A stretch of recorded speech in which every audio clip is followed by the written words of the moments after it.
Good morning sir. Good morning. ഞാൻ very good morning എന്ന് പറഞ്ഞത് കാരണം പശ്ചിമേഷ്യ ശാന്തമാണ്, നമുക്ക് സന്തോഷിക്കാൻ പറ്റുന്ന നല്ലൊരു പ്രഭാതം തന്നെയല്ലേ. പക്ഷേ സന്തോഷിക്കണോ അതോ സന്തപിക്കണോ എന്നുള്ളൊരു ആശയക്കുഴപ്പത്തിലാണ് രഞ്ജിനി. ഞാൻ അവിടെ ഇപ്പോൾ എന്താ സംഭവിക്കുന്നതെന്ന് എനിക്കൊരു പിടിയും കിട്ടുന്നില്ല. എനിക്ക് മാത്രമല്ല, പശ്ചിമേഷ്യയിലുള്ള, യൂറോപ്പിലുള്ള, അമേരിക്കയിലുള്ള പലർക്കും ഇത് പിടി കിട്ടിയിട്ടില്ല. എന്തൊക്കെയാണ് ഇത് കാട്ടിക്കൂട്ടി വെച്ചിരിക്കുന്നത്. പശ്ചിമേഷ്യയിൽ ഒരു സൂര്യോദയത്തിൻ്റെ മണി മുഴങ്ങിക്കഴിഞ്ഞപ്പോൾ ഉടനെ തുടങ്ങി ഇവിടെ ഇറാൻ്റെ മണ്ണിലേക്ക്, ടെഹ്റാനിലേക്ക് അവരുടെ ആണവ ബോംബുകളുണ്ടെന്നുള്ള പെട്ടെന്നൊരു ബോധോദയം. പ്രീ പ്ലാൻഡ് അല്ല, അവർക്കൊരു വാണിംഗും കൊടുത്തിരുന്നില്ല. ഒരു വശത്ത് അവിടെ ഖത്തറിൽ വെച്ച് ഇവർ തമ്മിലുള്ള ചർച്ചകൾ ഇങ്ങനെ പുരോഗമിക്കുകയായിരുന്നു. സൗദി അറേബ്യയിൽ ചർച്ചകൾ പുരോഗമിക്കുകയായിരുന്നു, അവരെ കൊണ്ട് ഒരു കരാർ ഒപ്പിടിക്കാൻ. ഈ കരാർ എന്ന് പറയുന്നാൽ ഒസാമ ബിൻ ലാദനും ഇറാൻ്റെ പരമോന്നത ഭരണാധികാരിയും തമ്മിൽ നേരത്തെ ഒപ്പിട്ട് കഴിഞ്ഞിട്ടുണ്ട് ഒരു ഒത്തുതീർപ്പ് ഫോർമുല. ആ ഒത്തുതീർപ്പ് ഫോർമുലയുടെ അടിസ്ഥാനത്തിലാണ് ഇറാനെതിരെ ഉണ്ടായിരുന്ന സകലവിധ സാങ്ഷനുകളും ആ കാലത്ത് പിൻവലിക്കപ്പെട്ടത്. ഇതെല്ലാം കഴിഞ്ഞ് ട്രംപ് വന്ന് ആൾ ഓഫ് എ സഡൻ വന്നിട്ട് ഇത് ഞങ്ങൾ റദ്ദാക്കുകയാണെന്ന് പറഞ്ഞിട്ട് ഏകപക്ഷീയമായിട്ട് റദ്ദാക്കുകയാണ്. ഇപ്പം സിന്ധു നദീജല കരാറിൻ്റെ കാര്യത്തിൽ പാകിസ്ഥാൻ എന്താ പറയുന്നത്? അത് റദ്ദാക്കി കഴിഞ്ഞപ്പോൾ മരവിപ്പിച്ചതേ ഉള്ളൂ. അതൊരു ഇൻ്റർനാഷണൽ ക്രൈമാണ്, അതുകൊണ്ട് ഞങ്ങൾ യുദ്ധം ചെയ്ത് വെള്ളം വീണ്ടെടുക്കുമെന്നല്ലേ പറഞ്ഞത് സിയാവുൽ ഭൂട്ടോ. പക്ഷേ ഇവിടെ അമേരിക്ക ഈ കരാർ ലംഘിക്കുമ്പോൾ ലോകത്തൊരൊറ്റ മനുഷ്യനും അനക്കമില്ല, ഐക്യരാഷ്ട്രസഭയ്ക്കും അനക്കമില്ല. കരാർ ലംഘിച്ചത് അമേരിക്കയ്ക്കെതിരെയല്ലേ യുദ്ധം ഉണ്ടാവേണ്ടത്. എന്നിട്ട് അമേരിക്ക വർദ്ധിത വീര്യത്തോടു കൂടി ഇറാനിലേക്ക് ബോംബുകൾ അയക്കുക. അവിടെ ചെന്നിട്ട് അവർ പറയുന്നത് എന്നാണ് JBU-57 എന്നുള്ള ബോംബ്, ക്ലസ്റ്റർ ബസ്റ്റർ, കേൾക്കാൻ നല്ല സുഖമുള്ള പേര്, ക്ലസ്റ്റർ ബസ്റ്റർ ബോംബുകൾ വെച്ചിട്ട് പർവ്വതനിരകൾ, ഈ പർവ്വതനിരകൾ എന്ന് പറഞ്ഞാൽ നമ്മുടെ ഇവിടുത്തെ പോലെ മണ്ണല്ല, പാറയാണ്. ആ പാറ തുരന്ന് ഏതാണ്ട് 60 മീറ്റർ വരെ ആഴത്തിലേക്ക് പോയി. അതവരുടെ കഴിവ് തന്നെ, 60 മീറ്റർ വരെ ആഴത്തിലേക്ക് പോയി. പക്ഷെ ബോംബ് നശിപ്പിച്ചു എന്ന് ഒരിക്കലും അമേരിക്ക പറഞ്ഞിട്ടില്ല. ഇറാൻ്റെ ആണവശേഷി ഞങ്ങൾ നശിപ്പിച്ചു എന്നേ പറയുന്നുള്ളൂ. ഇവിടെ മനസ്സിലാക്കേണ്ട ഒരു കാര്യം, അതിൻ്റെ തൊട്ട് 2 ദിവസം മുമ്പ്, അതിൻ്റെ തലേ ദിവസവും അതിൻ്റെ തലേ ദിവസവും വാഹനങ്ങളുടെ വലിയൊരു നിര ഈ ഫോർദോയിലെ 4 ഗോപുരങ്ങൾ പോലുള്ള, മിനാരങ്ങൾ പോലുള്ള മലകളാണ് അവിടെ ഉള്ളത്. ആ മലകൾക്ക് ചുറ്റും ആയിട്ട് വാഹനങ്ങളുടെ വമ്പിച്ച ഒരു നിരയുണ്ടായിരുന്നു. അതിൽ നിന്ന് എന്താണ് രഞ്ജനി ഊഹിക്കുന്നത്? ഒന്ന് ഉഷാറായി ഒന്ന് ചിന്തിച്ചു നോക്കി. എനിക്ക് തോന്നുന്നു അവര് അവരുടെ വേണ്ടുന്ന ആവശ്യമുള്ള കാര്യങ്ങളെല്ലാം എടുത്തു മാറ്റി. ഇറാൻ്റെ exactly that is what happened. ആ സാധനങ്ങൾ മുഴുവൻ അവർ വാഹനം വഴി കടത്തി വേറെ സ്ഥലത്ത് സുരക്ഷിതമായിട്ട് അമേരിക്കയുടെയോ ഇസ്രായേലിൻ്റെയോ കണ്ണുകളെത്താത്ത ആഴങ്ങളിൽ കൊണ്ട് മറ ചെയ്തു. ജന്മത്തിവർക്കാർക്കും ഇത് കണ്ടുപിടിക്കാൻ പറ്റില്ല.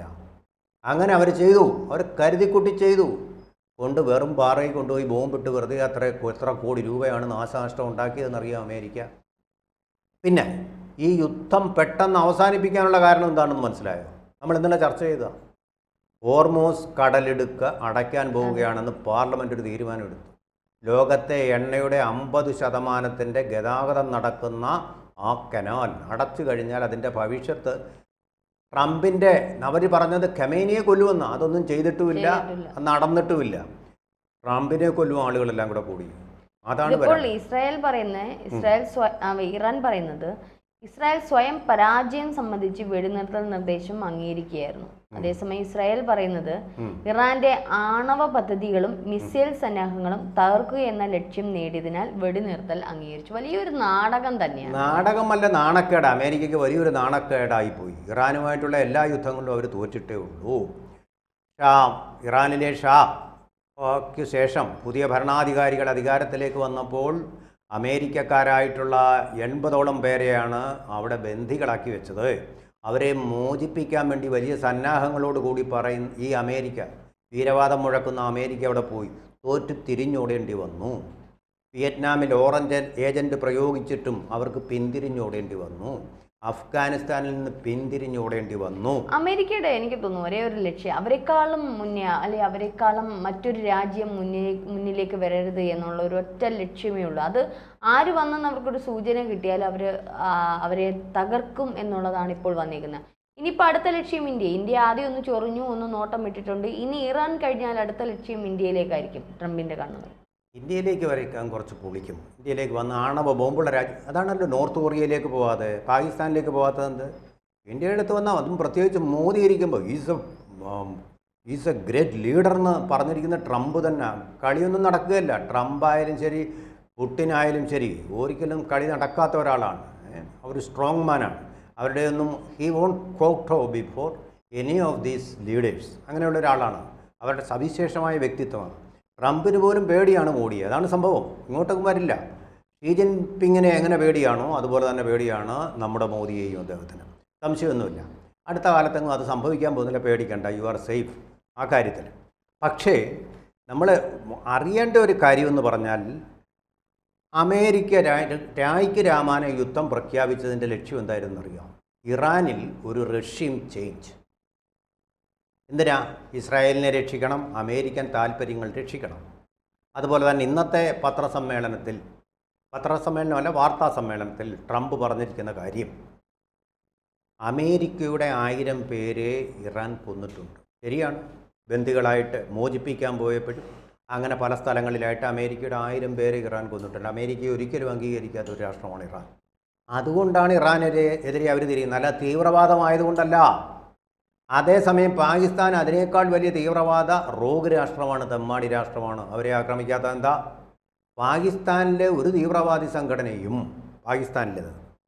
സംഘടനയും ലഷ്കർ ഇ തൊയ്ബ ഉൾപ്പെടെ അമേരിക്കക്കാരെ കൊന്നിട്ടില്ല. അമേരിക്കയ്ക്ക് അവരുടെ കൈകൊണ്ട് മരണം ഏറ്റുവാങ്ങേണ്ടിയിട്ടില്ല. അപ്പോൾ അവരെ ആര് ചെയ്തു? ആ രാജ്യങ്ങൾക്ക് നേരെയാണ്. അപ്പോൾ ഇന്ത്യയും ഈ ഇറാനെ യാതൊരു വിധത്തിലും അപലപിക്കേണ്ട കാര്യമില്ല. നമ്മുടെ ഇൻട്രസ്റ്റ് കാത്ത് രക്ഷിക്കുന്ന, നമുക്ക് പെട്രോൾ തരുന്ന, ക്രൂഡ് ഓയിൽ തരുന്ന രാഷ്ട്രമാണത്. നമ്മൾ അപലപിക്കേണ്ട. നമ്മുടെ ഇൻട്രസ്റ്റിന് ഒരിക്കലും നമ്മുടെ ആൾക്കാരെ ആരെയും ഇറാൻ്റെ തീവ്രവാദി സംഘടനകൾ ഹമാസ് കൊന്നിട്ടില്ല. കൊന്നിട്ടുണ്ടോ? ഹൂത്തികൾ കൊന്നിട്ടില്ല, ഹെസ്ബുള്ള കൊന്നിട്ടില്ല. നമുക്കത് മാത്രം അറിഞ്ഞാൽ മതി.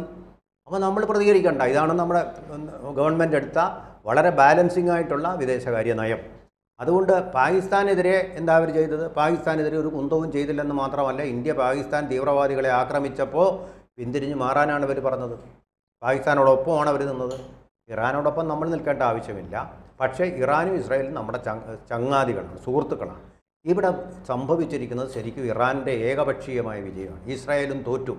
ഇസ്രായേലിലെ പ്രധാനപ്പെട്ട വെടിനിർത്തൽ പറഞ്ഞതിന് ശേഷവും വീണ്ടും ഇസ്രായേൽ ഇറാനിലേക്ക് ആക്രമണം അഴിച്ചുവിടുകയാണ് ചെയ്തത്. അതങ്ങനല്ല. ഇനി ഇറാൻ ഇതിലെങ്ങനെ പ്രതികരിക്കുന്നു? ഈ വെടിനിർത്തൽ എന്ന് പറയുന്ന തോറും അങ്ങോട്ടും ഇങ്ങോട്ടും ആക്രമിച്ചുകൊണ്ടിരിക്കുകയാണ്.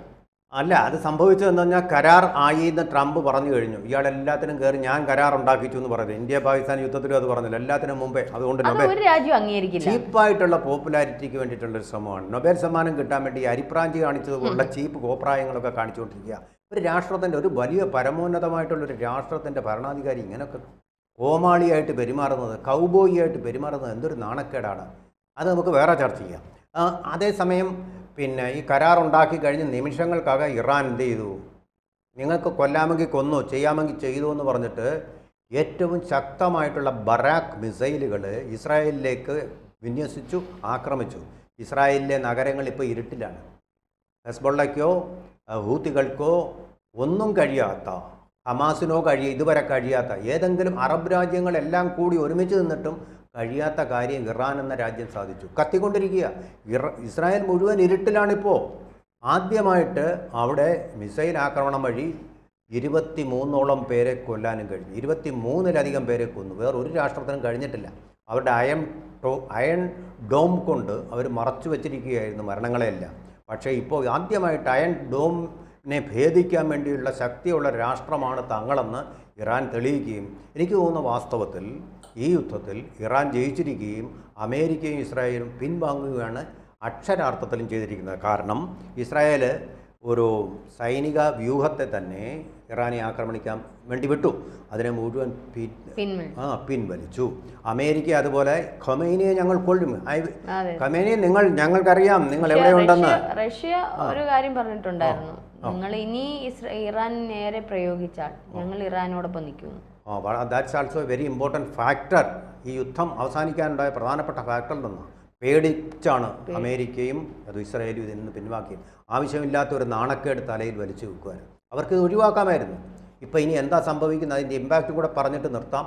സംഭവിക്കാൻ പോകുന്നത് ഇത് ന്യൂക്ലിയർ നോൺ പ്രോളിഫറേഷൻ ട്രീറ്റി എന്ന് പറയുന്ന ട്രീറ്റിയിൽ ഒപ്പുവെച്ച രാജ്യമാണിത്. ഇനിയും നോർത്ത് കൊറിയ ചെയ്തതുപോലെ അതിൽ നിന്ന് പിൻവാങ്ങും. കാരണം അവർക്കിനി അണുബോംബ് ഉണ്ടാക്കാൻ ആരുടെയും അനുവാദം വേണ്ട. അങ്ങനെയാണ്. അപ്പോൾ യുദ്ധം എന്ന് പറഞ്ഞാൽ വിഫലമായ, പരാജയപ്പെട്ട ഒരു യുദ്ധം.